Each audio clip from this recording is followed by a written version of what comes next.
The greatest problem of mankind is people having opinions that they're stuck on because it prevents them from moving forward to finding the best answer.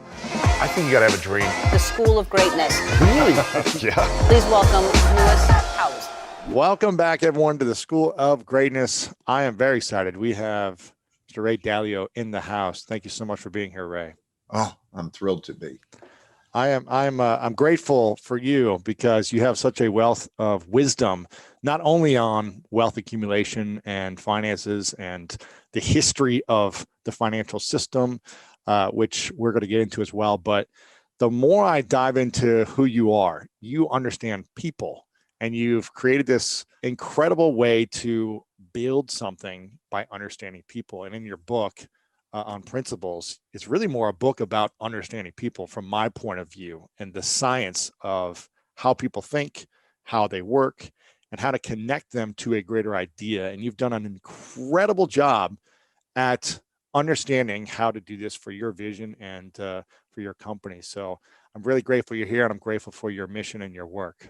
Well, I hope I can be of some use. I focus on it. I do my best on it because I think it's important. I'm curious, the greatest relationship in your life, who has that been for you?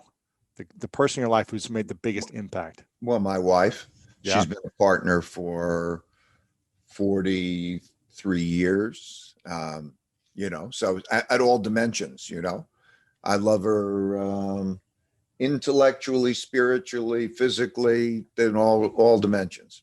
And we share the most important things, everything from the children and the grandchildren to excitements of life. So without a doubt, it would be her. Yeah, and you write the book in her honor, which I saw in the beginning. I'm curious, what's the greatest lesson she's taught you about becoming a better man and a better business leader? Well, I get to see the world through her eyes, and through her heart. So she shows me so many things. I would say it, through all the years, it's been many, many, many different things. Right now, she's in the process of, over the last 10 years, of helping the poorest, most disadvantaged kids in bad neighborhoods in high school to try to get them through high school and so on. And so she's given me a window into a different world that has been helpful. But it's, it's everything. It's spirituality. It's, different places in the world. It's so many things. That's beautiful. You've seen a lot of pain in your lifetime. Maybe personally you've experienced some, but just in the world, from the different pains that have happened in the world, whether it be the economy or injustice, different things that happen, death. You've seen a lot of loss just in general in life. And you talk about how pain plus reflection equals progress. I'm curious, it seems like there always needs to be some type of breakdown in order for people to be able to look back and ask themselves, okay, what's working, what's not working, what do I really want, and how do I get there? Do you think it's possible to have progress without some type of pain in our individual lives? Well, pain is a heck of a teacher by comparison. Yeah. I mean, like when you get pleasure, then you just keep doing what you're doing, but it doesn't teach you to change. Pain, when you put your hand on a hot stove or do anything that got you into a position, teaches you maybe about how to approach it differently. And also, pain teaches you about how reality works. Reality is reality. We're given reality. A lot of people say they want to fight what reality is. It's woe is me, and stop thinking about it being differently. Just understand, like, why did that thing happen to me? And how do I put it in perspective? It's like nature doesn't care about you, right? It cares about the universe.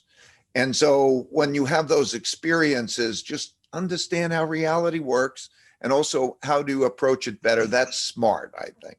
So I think pain is the best teacher. What do you think has been the greatest pain in your lifetime that you had to learn a lesson from? Well, of course, the greatest pains are losing people that I love the most. which then gets me to reflect on the arc of life, right? And what it's all like. But things in terms of I've come differently. I remember a case that changed me profoundly. To tell you the story quickly. So I started my business in 1975, investing. And it's easy to be wrong in investing. That's part of the game. But in 1980, 81, I calculated that American banks had lent a lot more money to countries than those countries were going to be able to pay back, and that they would therefore have a big debt default, and that would cause an economic crisis. And it got a lot of attention because it was a controversial view. And then in Mexico defaulted in August 1982. So that prediction sort of, came right, and some countries did. And I got a lot more attention because of that was right. And I thought we were going to go into an economic spiral, a depression, a big debt crisis. And I couldn't have been more wrong. And I was exact. That was the exact bottom in the stock market. Yeah. And I lost money. I lost money for myself. I lost money for my clients. I had to let everybody in my company go. And I was so broke, I had to borrow $4,000 from my dad to help pay some of my family bills. So, I mean, it was a lot of pain. This was 82? Yeah. So you were broke then, 82. Broke. Totally no broke. money. No money. No wow. money. And that was one of the best things that ever happened to me. It was very painful, but it was one of the best things because it gave me the fear of being wrong without me losing my audacity. In other words, it gave me an open-mindedness. It made me start to think, how do I deal with what I don't know? So it made me find the smartest people I could find who disagreed with me to start to understand their thinking. It made me think about how I could maintain that upside. Risk goes with return. So I didn't want to have an ordinary life. So I still wanted the big upside return, but how could I do that without less risk? Downside. That's right. And so that was a problem. That was part of my reflection. And that reflection led me to understand how I could diversify better, how I could stress test my thinking better, and so on. Then I brought in the smartest people I could find who were independent thinkers who would disagree with me. And then I did that. And that was the exact bottom financially and so on in my life. From that point up to, not long ago, Fortune described Bridgewater as the 5th most important private company in the country, in the US. And so it was that pain and reflecting well on that pain that gave me a greater ability to deal with what I don't know. And I learned, this is an important thing to learn, that whatever success I had came more from my knowing how to deal with my not knowing than from anything I knew. In other words, what you know in your head is only a small percentage of what the important things and the right things to know is. And so to be able to go outside of one's head and to take in the best of the best of the best, wherever it comes, and then use that to make decisions. And all of that came from that painful, very painful mistake.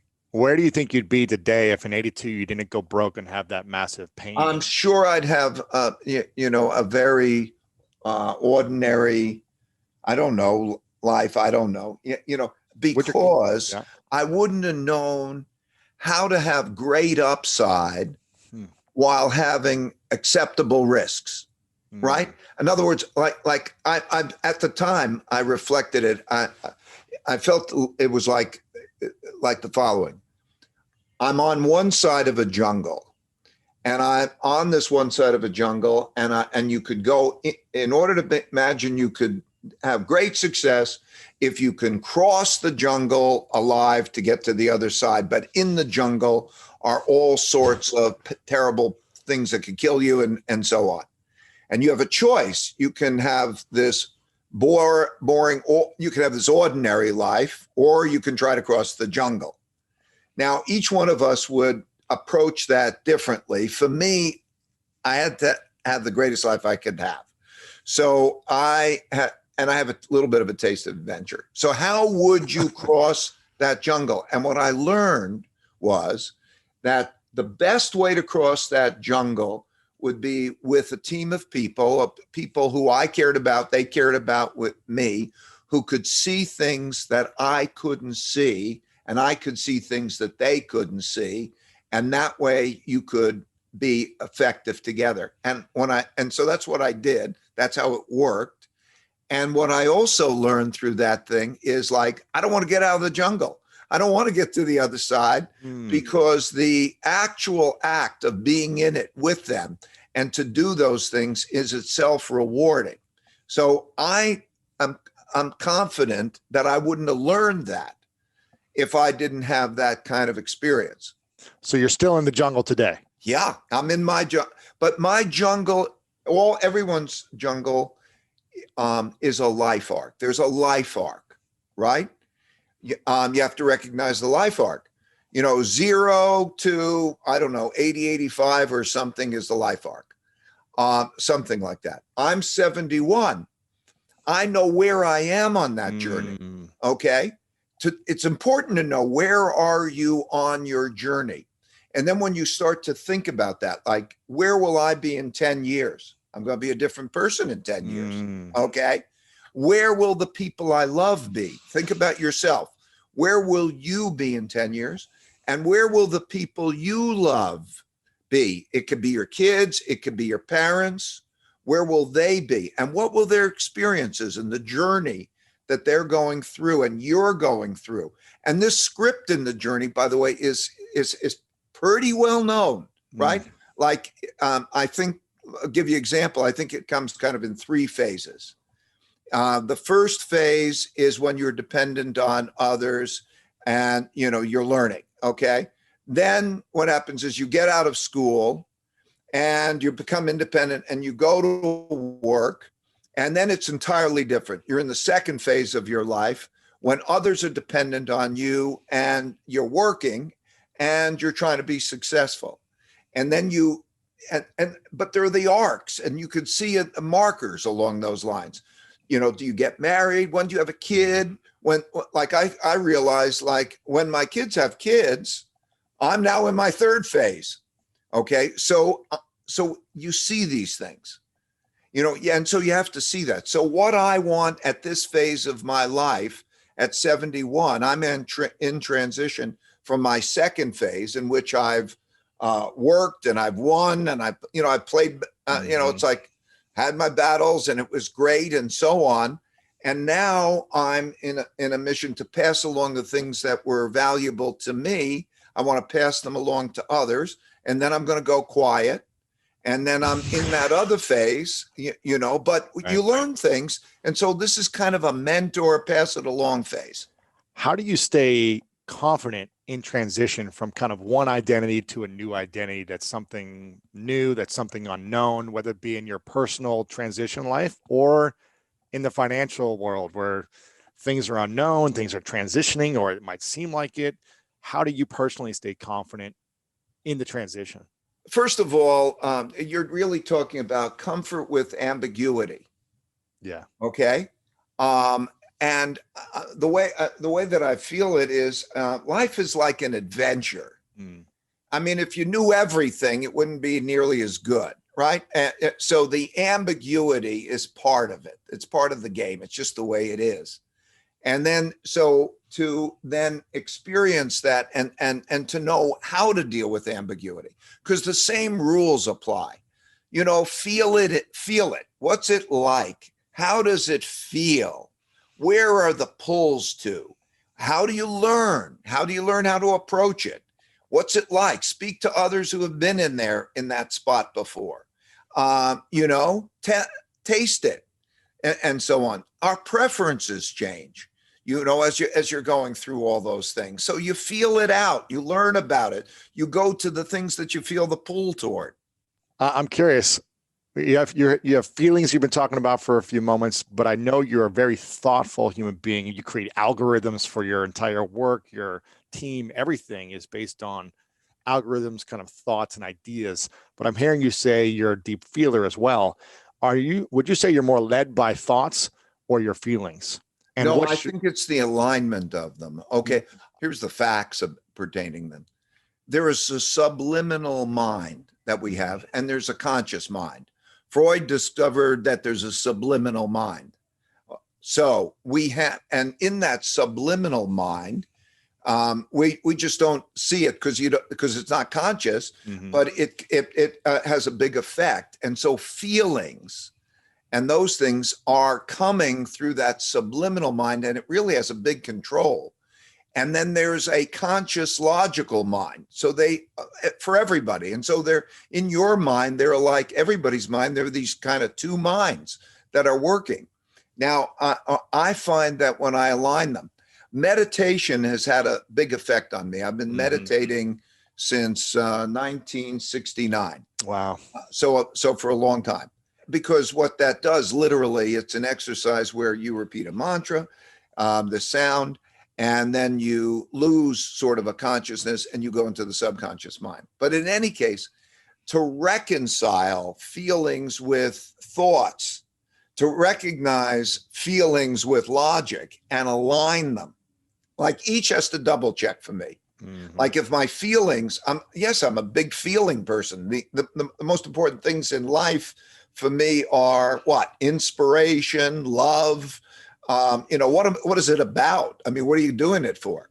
But at the same time, to be able to get there, logic and be able to express oneself and in algorithms or so is a good thing. So when they're aligned, it's kind of a double check and it works at both levels. So I think that's most important. When you doubt a decision or maybe just a moment in your life, personal or business related, doesn't matter. When you're in doubt of something, what is your personal mantra to get you back to a kind of a centered, aligned place where you can make a better decisions? Well, on the doubts, the question is always like, how big of a deal is it? And what is the type of bet and so on?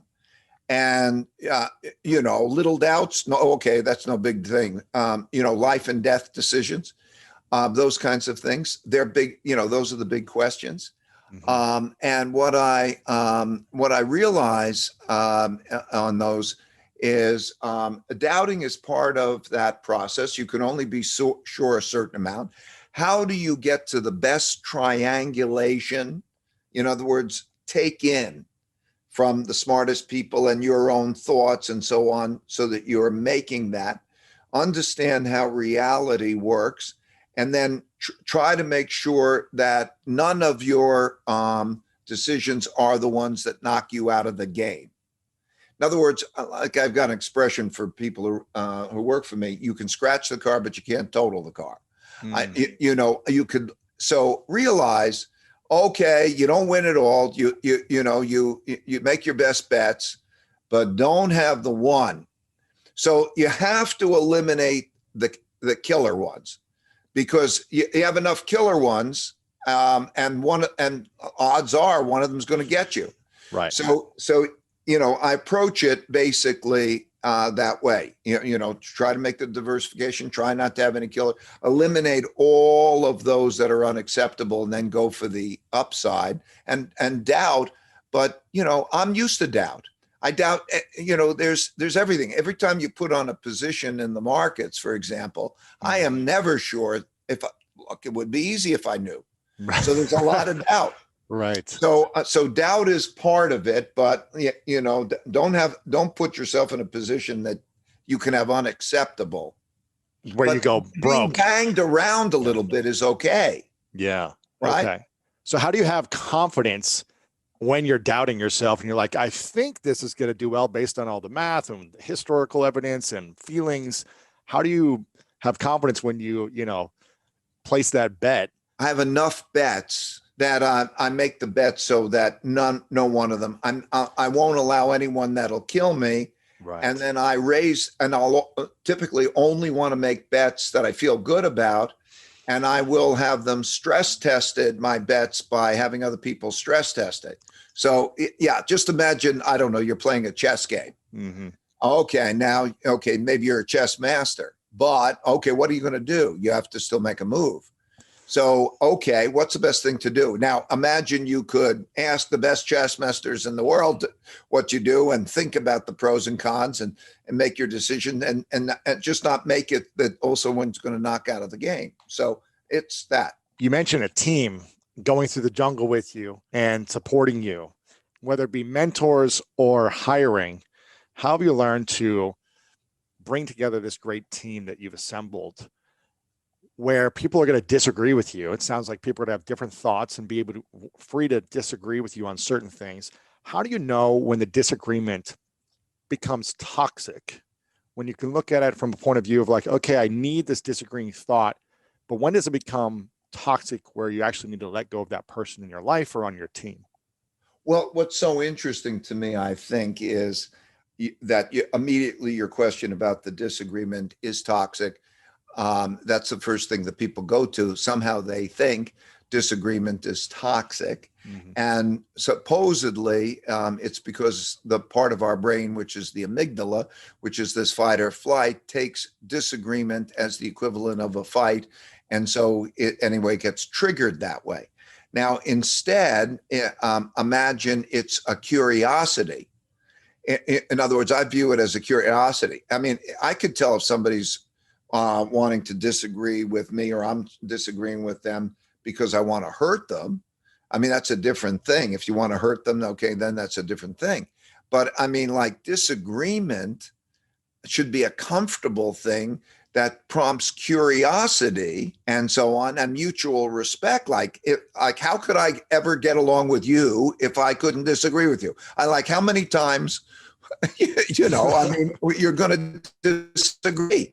Like, you might one thing another. Then that's the beginning of trying to find out what's correct and the path. So a good partner is going to disagree with you and you have to get past it. So the fact that you're asking that question the way it is, which is a normal question that everybody would ask, so reflects the fact that there's a hesitancy for disagreement, like it's a bad thing and it's a fight and it's nastiness, rather than just a disagreement that needs to be figured out. And how have you personally learned how to disassociate the maybe personal attack against your ideas or your position on a stance of whatever between someone personally attacking you and just, oh, this is a curious idea that they have. Let me ask them more about it.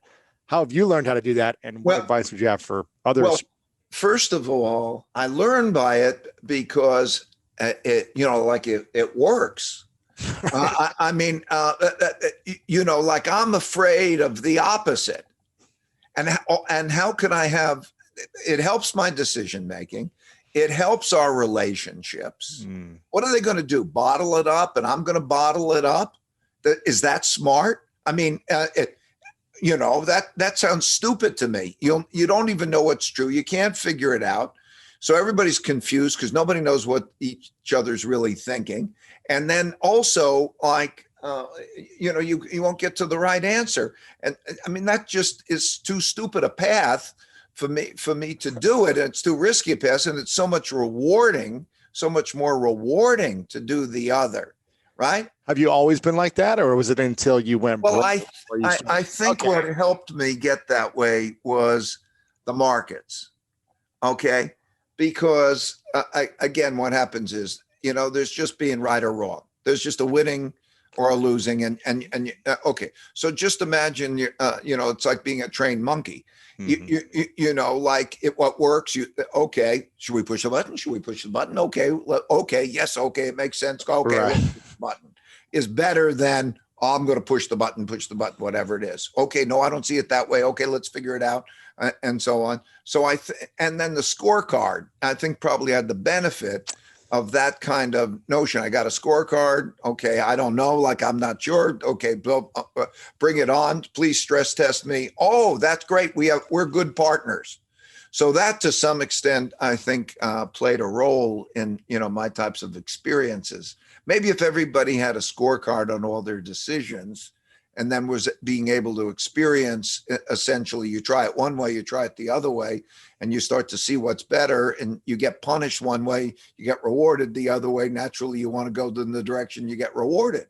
Right. So you stop thinking, okay, my way is the way. You start basing it based on data and scorecards, But results. isn't that so stupid? My way is the way. I just want to make the best decision possible. I don't care where it comes from. Yeah. But did you, at one point in your life, for a period of time, were you committed to your way and thinking that you had the answers? Well, I like I say, I think before that 1982-ish incident, I probably was a lot more, okay, yeah, okay, I think it's right, and what I think is right, and I'm a smart guy, and so on. So I was like, that life is a good teacher, just a good, like 2x4 in the head, and you got a couple of those, and pain plus reflection equals progress. Yeah. What is thoughtful disagreement in your mind, and how important is that in this moment, especially with this political unrest and economic unrest and just everything? How do people have thoughtful disagreement as opposed to kind of toxic disagreement? Well, first of all, they got to want it, but let's assume they want it. Then there are three things you have to do, basically. First, you have to put your honest thoughts on the table and have the other person put their honest thoughts on the table. Okay, so now you know what you honestly think, both sides. That's great. Then there are protocols for disagreeing well. I wrote a bunch in the book. Yeah. Yeah.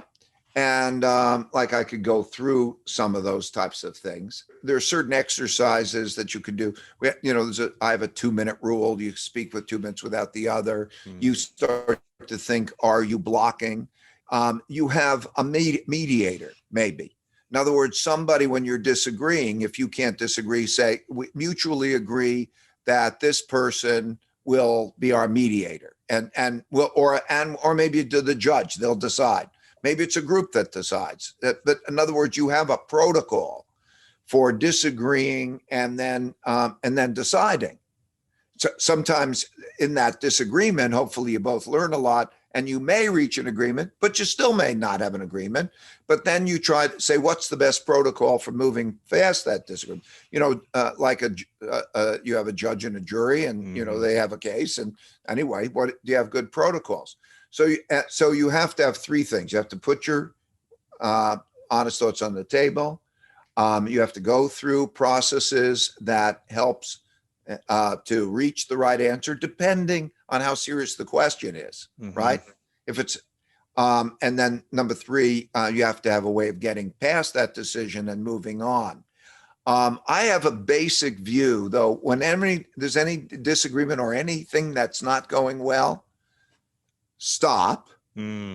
Okay, pause. Don't just keep banging at each other. When it's escalating, when people are yelling at each other. Just pause and sort of go above it and say, what are our ground rules for disagreeing? How should we be with each other?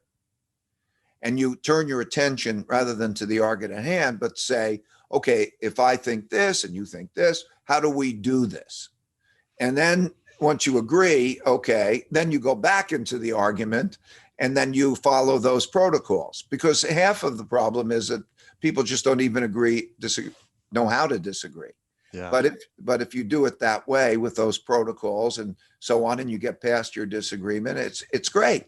Yeah. I want to talk a little bit about answer to your part two of your question. Yeah, go ahead. It's the greatest problem of mankind, I believe. Wow, that's a big statement. The greatest problem of mankind.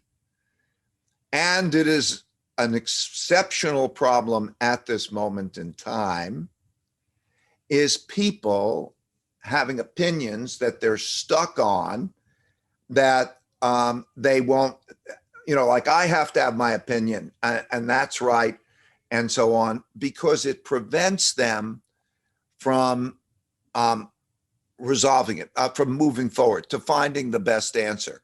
from compromising and or doing, so like everybody's arguing over everything, and they and they're it's almost like they're killing each other. And we're in a society. I have another principle, which is when the causes that you're behind are more important to you and others than the system is in jeopardy. So are you just literally going to go fight? So here we are as we think, will we fight, or will we have protocols for having thoughtful disagreements and getting past them? That's why I love your principles and protocols. In your opinion, how has this last couple of years been in the history of investing for you? In the history of the last 40, 50 years, is this a really, really bad time in your lifetime, or is this just another bad time, but not greater than previous bad times? You mean in the world? In the world. Yeah. There are three things that are going on now, the three most important things that are going on to great extremes that have not existed since the 1930 to 45 period. Okay. And it's important to know those three things and then to understand them well. Okay. The first is what is going on with money and credit when you get to something like a zero interest rate, and you need buying power. The government needs buying power, but they can't tax it, and they can't. So what we have is the production of a lot of debt that the central bank prints money and buys that debt to spend. And the last time that happened, in the last few years, it happened starting in 2008. Interest rates hit zero. They couldn't lower their interest rates. So they had to print a lot of debt, and the government went in and bought it. Okay. And we're coming to the end of a debt cycle. Okay. So this is a big thing, because where does the money come from and who will get what? The government will now determine that, and then they'll print it and it'll devalue money. Okay. And how money flows, a big deal. So that's number one. The second one are wealth and political gaps that are causing great conflicts. Throughout history, there's always been the main things that everybody's always fought over is money and power, particularly political power. So what we have is a situation when you have a large wealth gap and you have an economic downturn, particularly if you put a lot of debt having at the same time, you have a fight. I mean, that's been true through history. And it's reflected in the political gap. So the political gap is, it's classic political gap, left, right, okay, capitalist, socialist. How do you distribute it? How are you going to deal with that? That becomes the other, and how you fight. So that's the second of the two. This wealth political gap that's causing the conflict, and it's coming at a time where we don't have much money because we don't have a good financial position. We're printing and putting it out. So we're still paying off debts still, right? Yeah, but with made up money. I mean, meaning what happened, like COVID was such a good example. Okay, you have COVID, and a lot of people and companies had falls in their income that would be ruinous. Okay, if checks didn't go out, we would have had a revolution.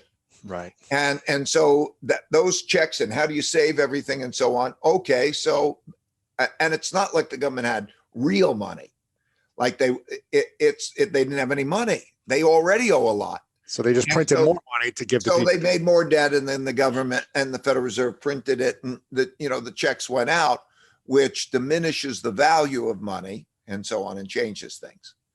Yeah. So then the third thing is the rise of a great power to challenge an existing great power. So the rise of China to challenge the United States. In all history, there are world orders. What that means are they're the dominant power. It's like in nature almost, the big bull or something. Anyway, there's the dominant power.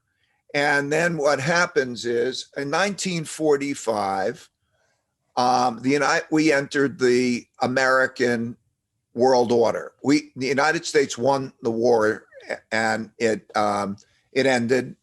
And then in 1945, the winners of the war carved up the world. We had 80% of what was considered money at the time, gold, 80% of the world's money, essentially. We counted for half the world's economy. And the rules were set in the United States, basically. That's why the United Nations is in New York. The World Bank and the IMF are in Washington, D.C., because we began the American century. Okay, and then we are now at a time, we've never had another power challenge us in the same way. There was the Soviet Union, but they were always a fraction of the size economically, so couldn't compete on that same basis. They had nuclear weapons, but they didn't have the economic power and so on. But now we're dealing with China coming on as a power. I spent a lot of time in China over the last 36 years, by the way, and I admire how they're doing a lot of things. Right. I mean, I know it's controversial to say that, but in terms of like, they're a power. Yeah. Whoa! Like since I Big started going there, their average income has increased by 30 times. So they're a comparable power, and they're also growing faster, and so that has an effect. So those three things are things that never happened in my lifetime before, but happened before in history, which led me to do the studies of what happened in history and the lessons I could gain. What is that? Those three things, money and credit, wealth and political gaps, and the rise of China. What is someone like myself or some 30, 40, 45-year-old, 20-year-old, what should they do with that information? What should they be aware of? How should they apply it? Does it apply to people in America, general America, or does it only apply to the wealthy? What should we be thinking about? No, it affects everybody. It affects, like, we know. Let's start with ourselves. Most importantly, forget about the outside thing. Can we be healthy and strong? And what do we need to do? Like to know that you have to be in it together. Like if we can row in the same direction, okay, if we can have thoughtful disagreement and get past that, if we can be in it together, like the wealthy and the poor, and if you figure it out, and I know it sounds so difficult, but at the same time, if you read history and you see what happens when it's not, when you have a civil war. Like we could be on the brink of a civil war. That sounds so crazy, but the truth is, in most countries, in almost every century, there was a civil war or a revolution, some form of civil war or revolution. So it's almost inevitable that we're going to have something. Okay, you either resolve it or you start fighting so badly that you really do terrible things to each other. Until you resolve it, yeah. Well, once you cross a certain line, there's no coming back. Okay, because you do the damage, you demonize, and that person's such an enemy, or that class of people is such an enemy that the communication's gone and the fight. Well, you see this in politics today. In other words, is there a respect for the system and a mutual respect of trying to resolve these types of things? Or will they go to any lengths to win? Because a constitution or law will only carry you to so far, okay? There has to be an element of respect for it, right? If you think about the presidential election, it's quite something that we as a country, as a people, when somebody might win the popular vote, somebody else wins the electoral vote, there's not even an argument. Like in other countries, you might say those who had the popular vote would say, what the hell? I've won the popular vote. I think it matters. And somebody says electoral vote and so on. Okay, there's not a question about that. Okay, now when you start to say, okay, is it this vote or that vote or this thing or that? And how far are you willing to go to fight? And does the rules matter? When you start to get cross that line and you do harm, you hurt and you alienate, then you go to accelerate this process. And people should know what that looks like, how terrible it is. So maybe if they know what it looks like and how terrible it is, and they can empathize a little bit. But I see people don't see it. I'm living in Greenwich, Connecticut. Connecticut has the highest per capita income in the country, and it's got the largest wealth gap. Most of the people in Connecticut are pretty poor. Really? I mean, some cases, very poor. Huh. Oh, I'll give you an example. This is the community my wife works to help. High school students, 22% of the high school students in Connecticut are either disengaged or disconnected. What that means is disengaged means they have an absentee rate which is greater than 25% and they're failing classes. They don't show up to class. That's right. They show up, 3/4 of the time and they're failing. Or that's disengaged. Disconnected is they don't know where they are. They've dropped out of school. 22%, 1 in 5. So school is not working for them. And they're in desperately poor areas. Like, okay, we had the coronavirus. And so her efforts and our efforts are philanthropic. That's what got her involved. They don't have computers. They don't have connectivity. They have problems getting food. They get food in school. They need the food in school because they don't have adequate food. Okay. And this is Connecticut and it's right up the road. So we bought these kids, 60,000 kids, computers. And then we're trying to get connectivity and so on. And you start to see this. Okay. This is the same world. Now, I live in one neighborhood with my community, and then there's the other. They don't understand each other. They haven't lived there. They haven't empathized. And in fact, there are resentments on both sides, right? Like the people in my community, they don't feel that they're very rich by comparison to those other people, but also to take care of their families, to educate them. They have their own challenges, the work-life balance and so on. They have their financial insecurities and so on. So that's what they're focused on. And then they might think, oh, these other people, they're not taking care of themselves. Why don't they pull themselves up by the bootstraps? Do you know what it's like to be a kid growing up in that neighborhood and trying to, what are you talking about? You can't pull yourself up from, there's a problem. There's not enough food. There are gangs. Even walking to school past neighborhoods that are gang shootings, and there are not enough police to do it. Okay. So these two worlds exist. And then the others say, here we are, and you're walking around with your fancy cars and your, fancy clothes and so on. And we're suffering. I mean, come on. And so they don't understand each other and so on. We have to get past this. We have to be in it together, I think. Otherwise, we're going to kill each other. What's the main thing that both sides need, whether that be in Greenwich, Connecticut or in the USA on different sides? Is it empathy? Is it compassion? Is it awareness? What is that thing that both sides need in any rich, poor dichotomy? Well, there's the intellectual thing they need and the emotional thing they need. Okay, intellectually, what they need is, and maybe emotionally, the fear and the understanding that where this will lead will be devastating, okay, if they don't deal with it. If they don't deal with it together, and you look at history, you need the fear. You can't give people necessarily empathy or love. We could say, oh, they should care about the other person. Okay, that's too much to ask. I mean, Yeah. that's not realistic. Okay, but realistic is that if we all don't get it together, are going to have, you like all that stuff you got, well, you ain't going to have it anymore.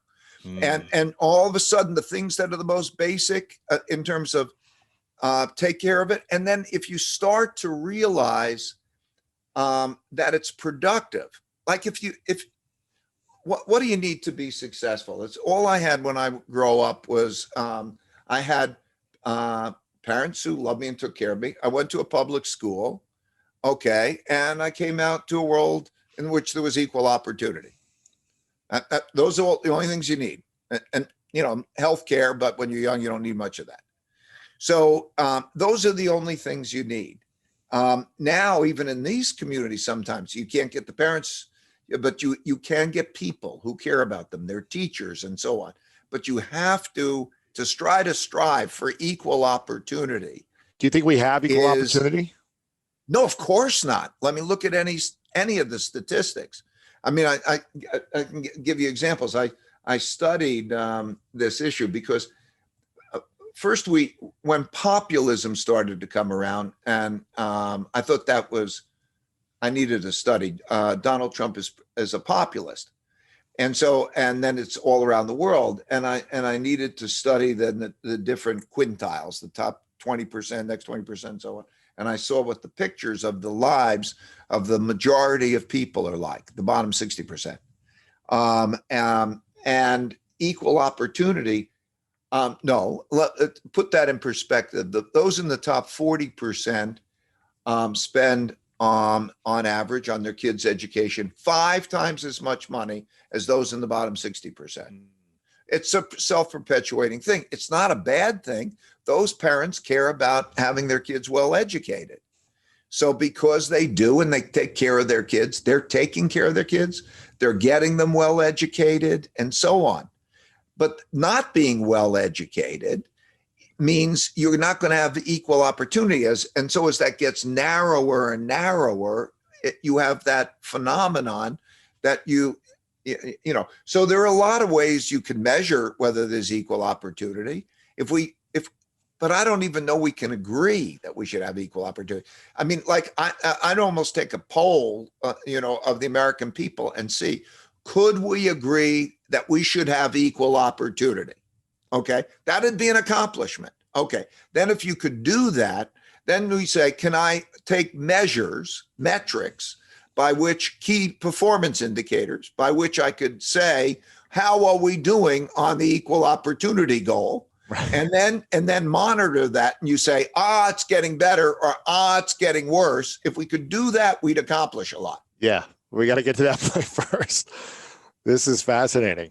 I'm curious about the mindset of making money, and there's a massive wealth gap. There are people who are making money, and some that seem to be making more and more money, and others that are always seem to be stuck in the ability to make money, to save money, to invest money. They always seem kind of trapped in not making it. What would you say is the mindset that wealthy people have around making it and growing their money for them versus the mindset of people that stay stuck in not making it? Well, I want to distinguish. There's big differences in opportunities. Yes. So let's say, supposing you have two people of comparable opportunities. Yes. And then they were going to do that. Yep. Okay. The marshmallow test, as you know, apparently, is you take a kid and you say, okay, you can have one marshmallow now, or you could have 2 marshmallows in 15 minutes. Or if you don't eat the first one. Yeah. If you don't eat the first one. Right? Yep.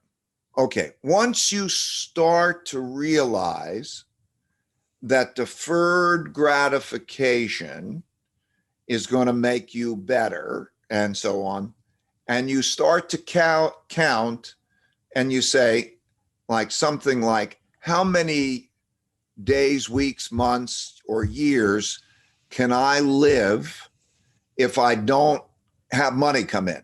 And you start to focus in on that. That's the first step. Okay. Like the marshmallow test. Mm-hmm. Okay. So I want to save. You got to start there. Then if you do that, you're necessarily going to go save in what? Mm. And then you'll start to get exposure to how these things are different. Okay. Then you start to care. Well, I can have one of these and one of those, and you start to experience, and then you start to learn. And basically, that's what makes the difference. Mm-hmm. That's it. So first, having the ability to have delayed gratification, then obviously diving in, researching, testing, and trying different things. But the more and more you can say you don't want something now for greater later is the essential key. Well, and what it does then, when it comes to the money, that means money. Yeah. Now, at that moment that you don't want it, you have savings. That means I want savings. Right. Okay. Now you got savings. So the next thing inevitably that's going to come at you is, where do I put it? Mm-hmm. And then you get your choices, and then you experience it and you learn, right? Yeah, because there's lots of places to put it for investments. There's real estate, there's stocks, there's building your own company, there's different places to invest. What have you found are the top places that people should be investing? Well, I think first you start with, what are the most important things that you're closest to? Like, is it your business? First, calculate how many days, weeks, months, or years you can live on your saving. Mm-hmm. Because when you do that, you'll gain security. You'll gain that. Okay.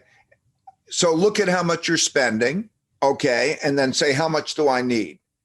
And whatever that number is, you're going to need more than that, because it may go down rather than go up. So, okay, now do I have a year's spending? Mm. Okay.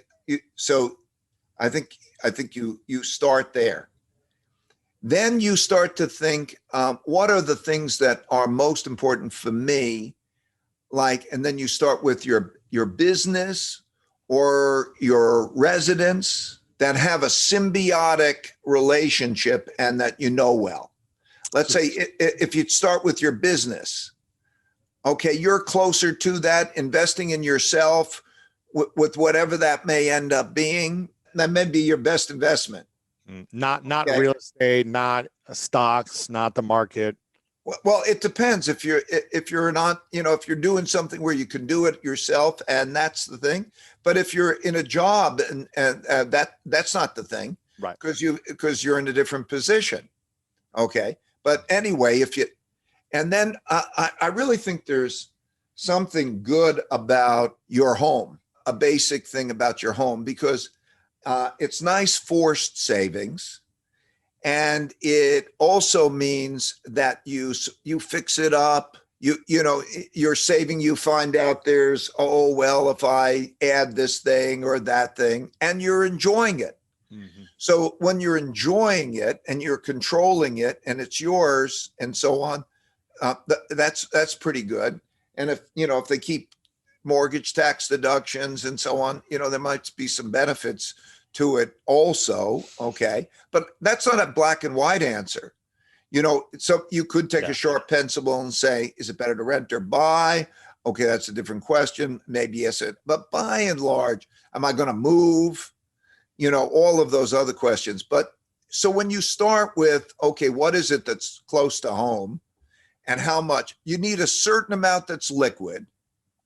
In other words, you got it in your house, you got to make a mortgage payment or something, and all of a sudden you're, it's not liquid and you lose your job. Well, that can cause you trouble. So how much do I have that's liquid? How much do I have that's not liquid? Okay. And you start to get those things right. Okay. I've got enough liquid. I got enough, okay, not liquid in those other things. Okay.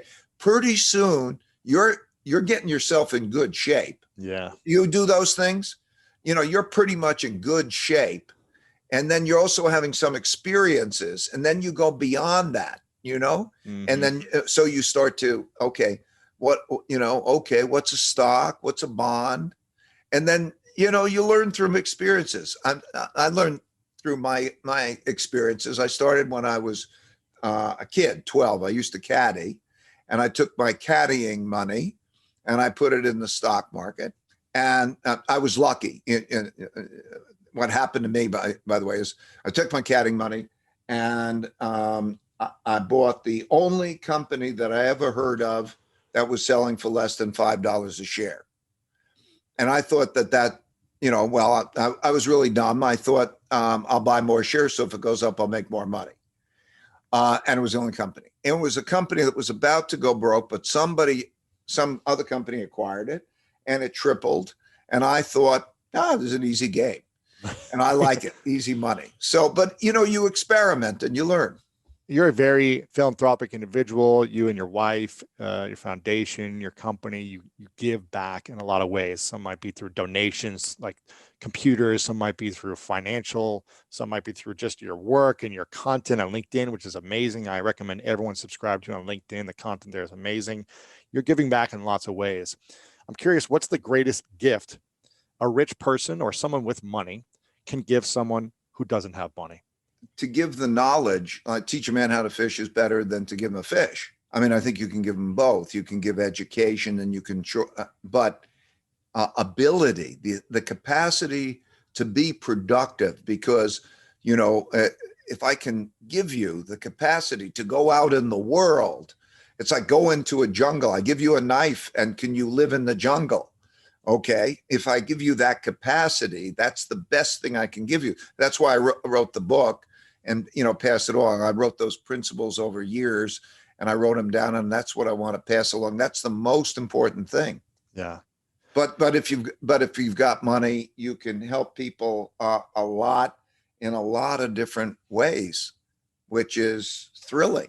What would you say then are the three greatest skills that people that aren't financially abundant or that are struggling financially should learn to master in order to be in a better position financially? 3 skills, what would you say they should learn? Well, as I said before, I remember watching the movie, I was young, David Copperfield with W.C. Fields, and he speaks to David Copperfield, and he said something like, and I'll put it in dollar terms, you earn $100 and you spend $105, that's misery.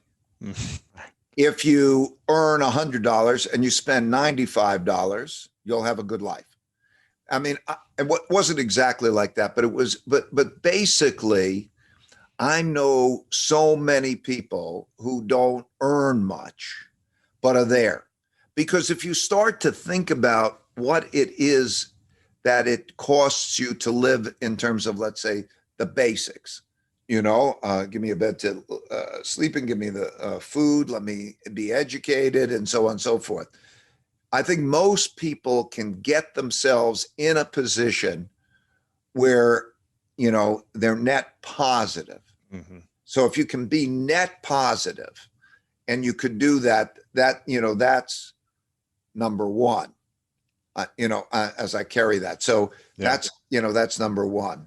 Then I guess it was the list that we went to. The second is, what do you do next in terms of what do you need? What do you invest in? Mm-hmm. And then, going beyond it.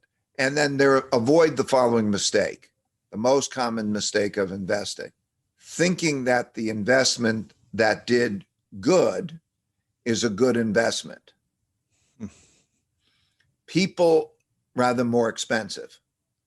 The things that quite often, those markets that did really, really well became more expensive, and everybody, smart money is all the time comparing them and competing.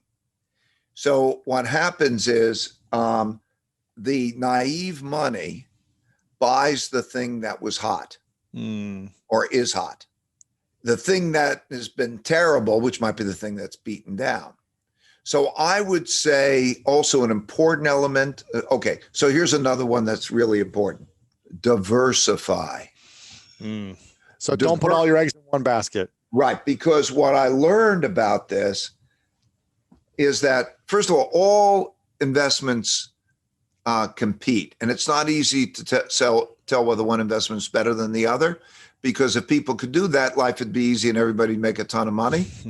And this is a competitive game that's very difficult to compete in. So it's very difficult to say which one's better or worse. You could take experts and you could and do all sorts of tests, and you'll find out that they can pick that, and you can't tell whether the worst ones are going to be better. So because of that, you understand that even picking the best ones is difficult, and particularly if you're naive. Like, we spend hundreds of millions of dollars each year on research to try to give us an edge. Wow. Okay. Now you've got to compete with us. So competing in the markets is more difficult than competing in the Olympics. You wouldn't go think I'm going to compete in the Olympics, but there are more people who try harder in order to do that. So it's a zero-sum game. So, but diversification, that they're different, will reduce your risk without reducing your return. Yeah. So if you know how to diversify well, so that's critical. So I would say, again, get your savings right. And the reasons I would say, have great humility about what you don't know. Don't buy the thing that was hot. Don't just because you think it's hot. And then know how to diversify well. Those would be the most important things I could convey. I love that you talk about the sports analogy, the Olympics. You're speaking my language now as a former football player. Some of the greatest quarterbacks seem to get not too high. They get excited, but not too excited, and not too low when things go good or bad. How important is that skill to be emotionally resilient on both levels, high and low, for you? How important is that skill been as an investor? It is one of the most important things possible, and it's not easy to do. So I needed to, do two things. I found that by writing down my principles and the rules, and then testing how they would have performed over time, and that's where the algorithms came, so that I can basically, just like a machine, play it click, click, click, click, click, okay, with execute the game plan. Don't do it because I know what the experience is like. The experience is like you're wrestling around with it. You're losing money. Like the day you put on a trade, it doesn't go either straight up or straight down. It goes against you. So now, I don't know, you're losing money. Okay, how much should you lose? What's your game plan? You've got to know your game plan and stick to the game plan. And you can't be shaken out. And yet the emotions are going to cause you to doubt yourself. And plus, it brings you stress, all of that. So you have to execute a game plan that's very well thought out, right? Yeah. Then over time, you start to develop some better instincts. Like if you're excited and you're going along, be scared. If you're doing something you're really worried about and nobody else is doing it, may be good. Don't be dissuaded. See, the markets are very different than consensus decision making. It's counter consensus because the consensus is built into the price. Right. So if everybody loves something, it's expensive. And if everybody hates something, it's cheap. So where most people say, this is like, what a great company. Okay, Amazon is a great company. We got Amazon's a great company.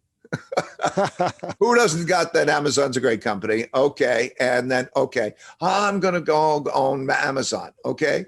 But if everybody's got that, it's a great company and it becomes increment less great than they anticipated, bam, that baby goes down. So you have to start to develop some of those instincts or a game plan. And what financial advice would you give to millennials who don't have these tools yet, besides obviously getting your book and starting to practice some of these things? But I feel like millennials are overspending more than ever. They're uneducated on finances and personal finances. What advice would you have there? pay attention to the feedback you get from the realities you encounter. Yeah. Okay. I mean, pain plus reflection, you will get the pain. Pay attention to it, listen to it, because you're going to get the pain. Yeah. And do you think you have the wealthiest friends in the world you're friends with, some of the wealthiest people in the world. Do you think it's easier to get wealthy or stay wealthy? Which one is harder to do? Get there or stay there? Stay there is definitely harder to do than get there. Getting there can also be has a certain element of luck. I was in the right place at the right time. I held this thing or bought it, or I am at that company. I'm working at that company. And, all of a sudden it goes from this to that. And, you're holding on to it and it goes. Okay. That's, whew, oh, wow. Okay. It's winning the lottery kind of thing. Okay. Do that again. Okay. And then again. And you do it again. And can you make the thing work over and over? And can you hold on to it? And so on. Yeah. Because that's where, it's like, using your sports analogy, right? You can luckily crack the bat and, or whatever, the Hail Mary pass and so on. When you have to do it on an ongoing basis regularly, that's the test of talent, and that's harder. Yeah. Yeah. I want to respect your time, Ray. I've got two final questions, if that's okay with you. We might go a minute over if that's okay with you. No sweat. Before I ask those questions, I want to make sure people get your book, because this is decades of wisdom. One of the greatest mentors financially you'll ever meet is right here in this interview. And this book is decades of wisdom from testing, pain after pain, trial and error, and incredible lessons from Ray's mentors that he's learned from and applied in his life over and over again with an algorithm approach to life. And for me, the thing I love about this is it's so much about emotional intelligence. From what I learned in the book, a lot of it is understanding yourself, understanding people, understanding emotions, which is one of the reasons I created the School of Greatness, was to create the tools for people that they didn't teach us in school. They don't teach us how to be emotionally resilient, which is something you've learned through. When you put a lot of money in something and you lose it, you got to learn to be emotionally resilient. So make sure you guys get this book. Also follow Ray on LinkedIn. Your LinkedIn posts are amazing. A lot of bite-sized information from the book there.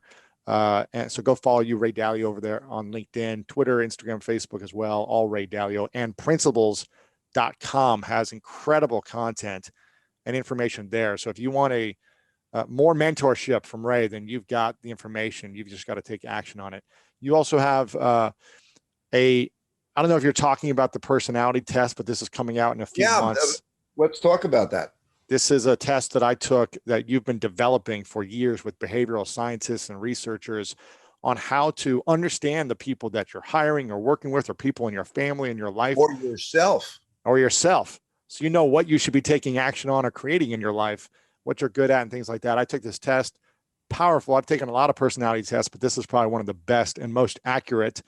That's going to be coming out soon. So they can get on your newsletter list, or what should they? Yeah. By the way, it'll all be free. Amazing. So, but yes, if you go to principles.com, you'll see the information there. If you're following Ray anywhere on social media, I'm sure when it comes out, you'll be talking about it. They'll be posting it online and in your newsletter.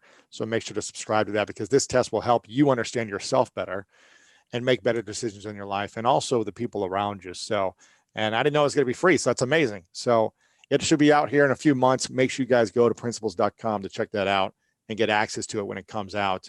Two final questions for you, if that's okay. Yeah.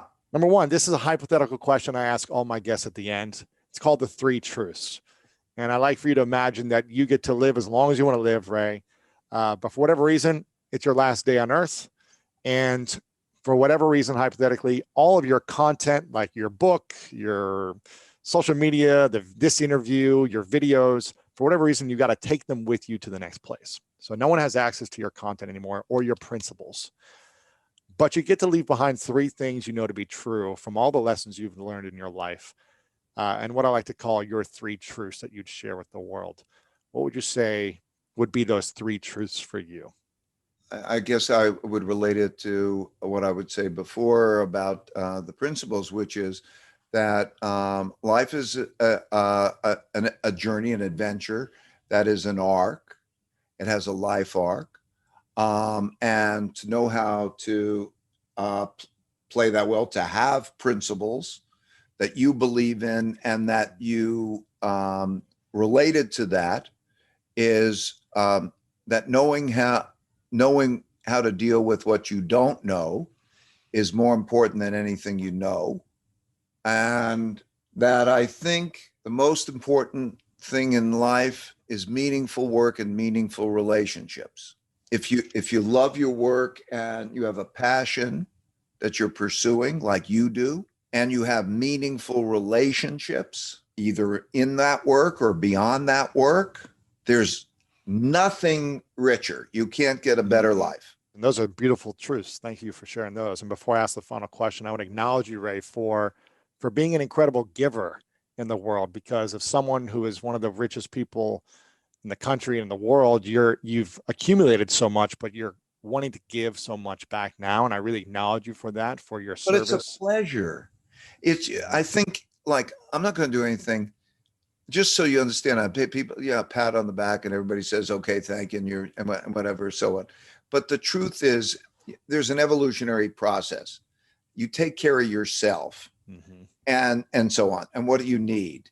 And then there's an increment of, like, how much, okay, you heap on yourself versus you look around you and you start to see what's needed and so on. And so there's a natural evolution, I think. I think most people would have that kind of evolution. So I don't think it's such a big deal. Well, not everyone has that. There's some people that just continue wanting to focus on themselves and their ego. And the fact that you don't need to write a book and share all this stuff. This probably took a lot of time and energy. You could have kept just doing your thing, but you're providing this, you're providing free tools, and you're taking the time to show up for interviews like this and share your wisdom, which a lot of people don't have that wisdom. So, well, let me ask you, why are you doing your School of Greatness? My mission is to serve humanity at the highest level, and okay, I'm doing it from a pain. If I think about it, because I felt very insecure as a kid growing up. I felt like I didn't have the tools to manage my pain emotionally, physically, mentally, financially. And I wanted to learn for myself by interviewing the greatest minds like yourself, and then create a platform to share the wisdom for free to people. So for me, it's a selfish need, but also how can I impact the most people with my personal needs as well? We understand each other. Yeah. I get it. I mean, so, right. Yeah. So it's your selfish need, right, that brings you so much joy. So we get each other, right? Yeah, exactly. Exactly. Well, I appreciate you. I acknowledge you, Ray, for showing up. And my final question, because I know I'm a few minutes over now, is what's your definition of greatness? Greatness is self-actualization. I think it's evolving well and contributing to evolution. I love it. I'm very grateful for you sharing, and I'm grateful that you've evolved well over the years so that you could share this wisdom with us. And when you have your next book in the future out, hopefully we can have you back on and share some more great wisdom with our audience. But Ray, thank you. I look forward, and thank you for doing this. Thank you for your time and all your inspiration. Appreciate it. My pleasure. If you want to learn how to become happier in your life, then make sure to check out this video right here. Sky's the limit possibilities. But if it goes through the lens of who I am as this past story, this limitation, this person that tried to achieve it and failed, is someone who gets love by failing over and over, is someone who has to stay small. Significance by failing, right?